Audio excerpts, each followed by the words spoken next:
Hi guys, welcome to my channel life of సంతు. ఒక చిన్న T shirt కోసం 2 రోజులు తిరిగి ఎవరైనా షాపింగ్ చేస్తారా చెప్పండి? మేము చేయాల్సి వచ్చింది. ఎందుకు చేయాల్సి వచ్చిందో చెప్పనా? ఏమవుతుంది, ఎవ్రీ మంత్ అయ్యేదే. ఎప్పుడు ఏదో ఒక అకేషన్ చేస్తూనే ఉంటారు అనమాట మా బాబు వాళ్ళ స్కూల్లో. ఇంక ఈ మంత్ క్రిస్మస్ పడింది, ఇంక తగ్గుతారా?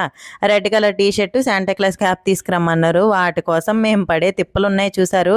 మ్యాక్స్కి వెళ్ళాము, అక్కడ లేదు. అయినా ఇంకొక డ్రెస్ నచ్చిందని అది తీసుకున్నాము, అక్కడ ఖర్చు వేస్ట్. ఆ తర్వాత లూలుకి వెళ్ళాము, అక్కడ కూడా లేదు. తర్వాత జూడియోకి వెళ్ళాము, అక్కడ లేదు. ఇంకెలాగో వెళ్ళాం కదా అని అనేసి టీ బ్రేక్ తీసుకున్నాం అనమాట. గుర్రం గుడ్డిదైన దానాకు లోటు లేదంటారు కదా, అలాగే చేసిన పని ఏం లేకపోయినా సరే తినడము తాగడం అయితే కన్ఫర్మ్గా ఉంటాయి. ఫైనల్గా నెక్స్ట్ డే సండే రోజు మాత్రం దొరికింది, లూలులో వచ్చాయంటే వెళ్ళాము. ఇంక ఇది ఇంత కష్టపడి తీసుకున్నందుకు ఈడు ఎంత తిరగదీస్తాడో చూడాలన్నమాట. అందానికి ఆ పేస్ కార్డుకు మనం ఇచ్చే వాల్యూ ఎంత అండి? సరే, పర్ఫార్మెన్స్ చేశాక తెలుస్తుంది వీటి టాలెంట్ ఏంటో. సరే మరి నెక్స్ట్ వీడియోలో కలుద్దాం. Bye bye.